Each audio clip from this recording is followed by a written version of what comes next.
Hi guys, welcome to Food Fantasy World. Today we are making tomato roti pachadi, Andhra style. Oil 2 tablespoon, tomato chopped 1 cup, green chilies 7 spicy 1, tamarind small lemon size, ginger 1 inch, coriander 1 cup, salt as per taste. Mix everything, cook on medium heat for 5 minutes. Let cool down for room temperature. I am using traditional grinder. You can use normal mixer as well. Make fine paste of tomato, coriander.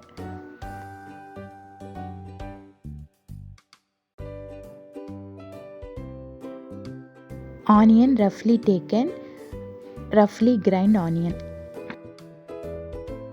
If you like my videos, please like, share and subscribe. Please press bell icon. Enjoy with rice and ghee. Thanks for watching. Don't forget to subscribe. See ya. Bye.